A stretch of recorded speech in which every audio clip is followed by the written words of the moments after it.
Hi students.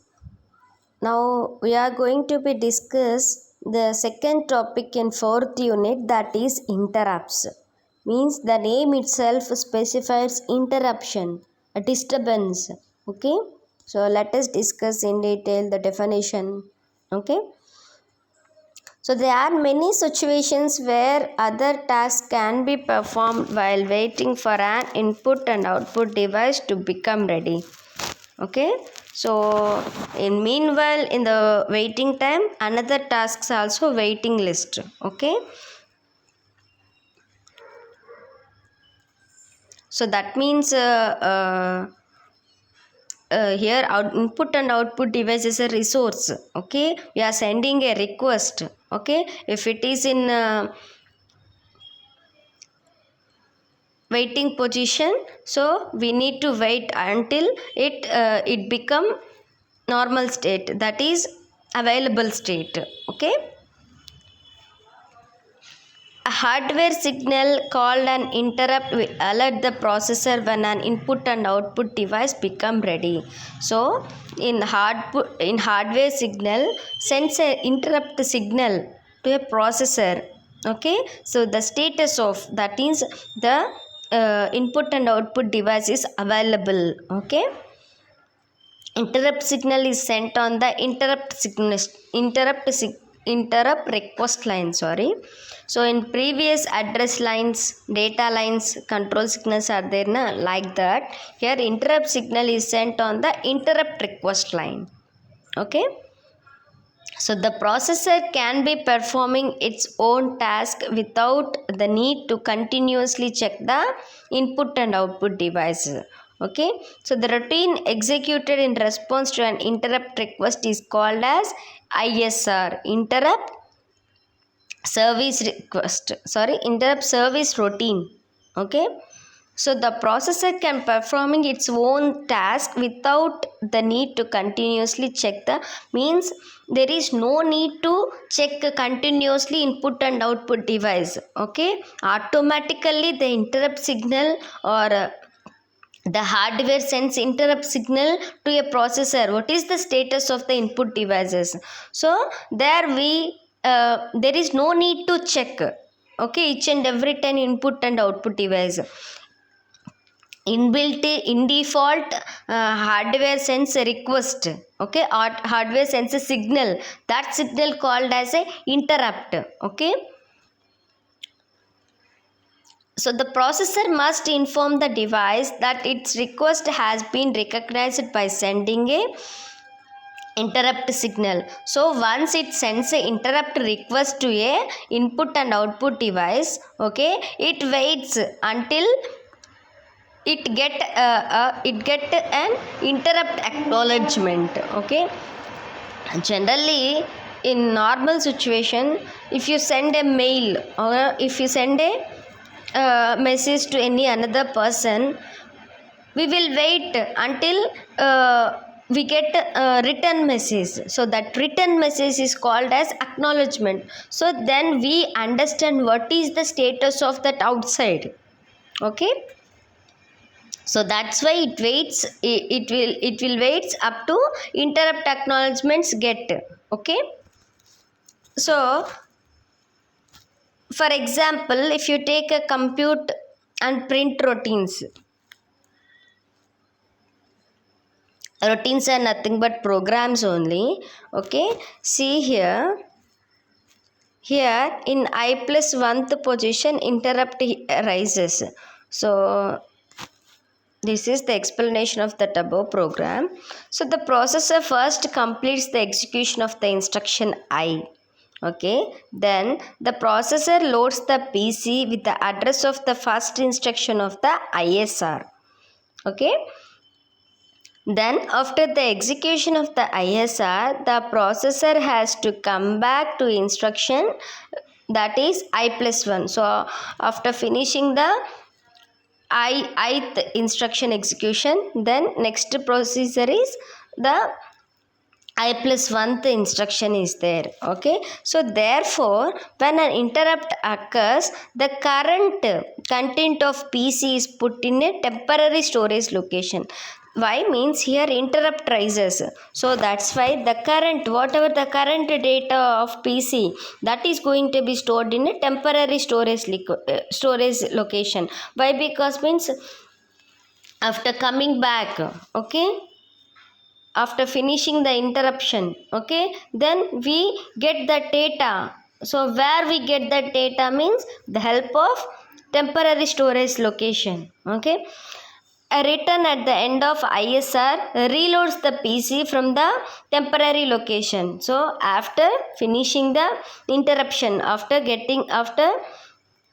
finishing the interruption, then it get the information, it reloads the information again from temporary storage location. So this causes the execution to resume at instruction I plus 1. So for this purpose, so we resume the instruction I plus 1. Okay, so when the processor is handling interrupts, it must inform device that its request has been recognized. Okay, so this may be accompanied by interrupt acknowledgement signal. So with the help of interrupt acknowledgement signal, then we understand that device has been recognized. Okay, so that the task of saving and restoring the information can be done automatically by the processor. Okay, inbuiltly it is an ongoing process. Okay, the processor saves only the content of the PC and status register. So saving registers also increases the interrupt latency. Means in order to saving means it takes time only. Okay, it takes some time. So here interrupt latency is an delay. So latency is nothing but a delay only. Interrupt latency is a delay between time an interrupt request is received and the start of the execution of the ISR. Okay, interrupt service routine. So generally the long interrupt latency is unacceptable. Means if that latency is very long, means it is unacceptable. Okay. So coming to interrupt hardware. So most computers have several input and output devices that can request an interrupt. Okay, a single interrupt request line may be used to serve n devices. Okay, means a single interrupt line may serve n devices. Okay, either input output device, whatever the devices. Okay, it serves all that request. Okay, more than one, that means. Okay, all devices are connected to IR line via switches to ground. Okay, see the diagram, this is the switches. Okay, so when a device requests an interrupt, the voltage on the line drops to 0. This causes the interrupt received by the processor to go 1. Okay, and the value of INTR is logically OR of the request from the individual devices. Okay, so here individual devices are there: interrupt 1, interrupt 2, interrupt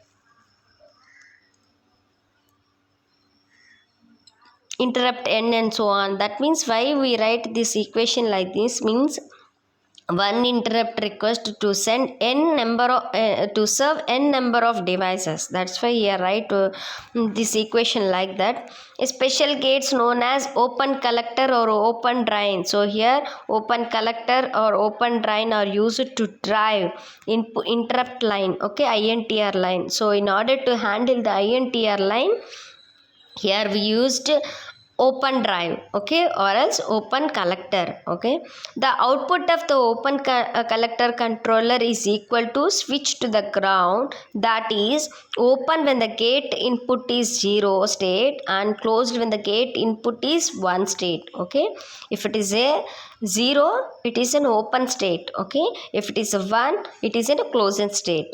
Okay, The resistor R is called as a pull-up resistor. So why we write here is a pull-up resistor. Okay, that means it pulls the line voltage up to high voltage stage when switches are open. Okay, if switches are open, the pull-up resistor pulls the line voltage up to high voltage only. Okay, so coming to enabling and disabling the interrupts. Okay, how we are going to be enabling and disabling interrupts? So all computers fundamentally should be able to enable and disable interrupts as desired. So generally a computers whatever the situation rises, then it enables the interrupts. After finishing that, it disables that interrupts. This is the normal situation. Okay, so the problem of infinite loop occurs due to successive interrupts of active INTR signals. Okay, here we have three mechanisms to solve the infinite loops. Okay, that is, processor should ignore interrupts until the first instruction of the ISR. So without knowing the first instruction, so it call it as an infinite loop. Okay, so the processor should ignore that interrupts until we find out the first instruction. Okay, next one is the processor should automatically disable the interrupts. In previous we ignore the interrupt, but in another situation is another mechanism is disable the interrupts before starting the execution of the ISR. Okay, so in that both mechanism there is no need to go infinite loop. Okay, so processor has a special INTR line for which the interrupt handling circuit. Okay, that interrupt circuit responds only leading edge of the signal. Such line is called edge triggered. Means it gives response at edge triggered. Whenever edge trigger enables, then only the interrupt enables. Up to that, interrupt is in disable mode only. Okay, sequence of events involved in handling the interrupt request. That is, first one is the device raises an interrupt request. Okay, then next one is first interrupt request is raises. Okay, then next one is processor interrupts the program currently being executed. After sending an interrupt request, the processor stopped the currently executed. Okay, current executed instruction. So interrupts are disabled by changing the control bits in the processor status register. So how we are disable the interrupt means in order to change the control bits in the processor status register. Okay, so the device is informed that its request has been recognized. Okay, then in response the device deactivates the interrupt request signal. Okay, the action is requested by the interrupt is performed by the interrupt service routine. So with the help of interrupt service routine, we perform a action.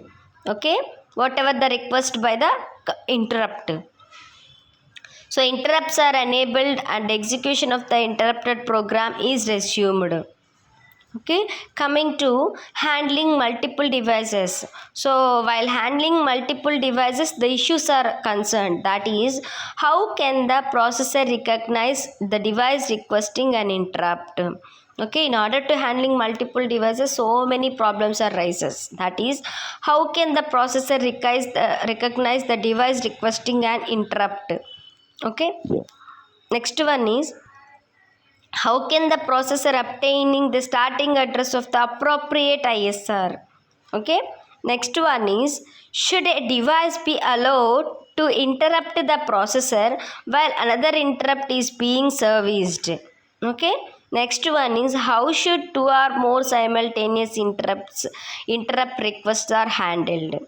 Okay, so these are the four problems rises while handling the multiple devices.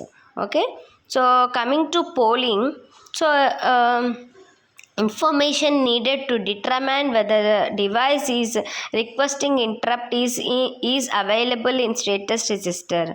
Okay, so we send a request. Okay, so whatever the status register send a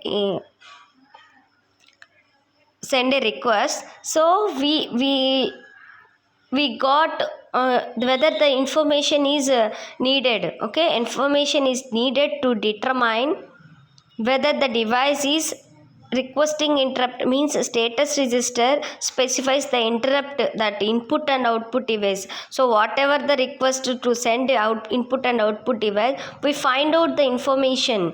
Okay, what is the position of the input and output devices with the help of status register. So we need to identify the information here, means what is the current status of the input and output device. Here information means like that is only. So following condition codes are used for identifying the current status, that is DIRQ, that is interrupt request for display, KIRQ, that is interrupt request for keyboard. Okay, KEN keyboard enable, DEN display enable, SIN S out, these are the status flags. Okay, means SIN is 1 when the character is entered at the keyboard. Okay, SIN is 0 when the character is read by the processor. Okay, so while typing, SNI is 1 after after finishing typing, SIN is equal to 0. Okay, so IRQ is equal to 1 when the device raises an interrupt request. Okay, so coming to simplest way to identify interrupt devices is to have ISR pole all devices connected to a bus. Okay, the first device encountered with the IRQ bit is serviced. Okay, whatever the first encountered, that is first. Okay, that one is serviced first. Okay, so after servicing first device, next request may be serviced. Okay, so advantage of this simply and easy to implement, and disadvantage is more time spent polling IRQ bits all devices. Okay, so it's a time taking process. Okay, coming to vectored interrupts, a device requesting an interrupt identifies itself by sending a special code to processor over bus. Then the processor starts executing the ISR. So the special code indicates that starting address of the ISR. Okay. So the special code length ranges from 4 to 8 bits. Okay, the location pointed by the interrupt device is used to storing the starting address of the ISR. Okay, so the starting address of ISR is called as interrupt vector. Okay, so processor loads interrupt vector into PC and executes an appropriate ISR. Okay, so after that, when processor is ready to receive interrupt vector code, it activates INTA line. Okay, when the input and output device responds by sending its input vector code, turning off INTR signal. Okay, after completing the response, okay, then interrupt vector code and turning off the interrupt signal. So the interrupt vector also includes a new value for the processor status register. Okay.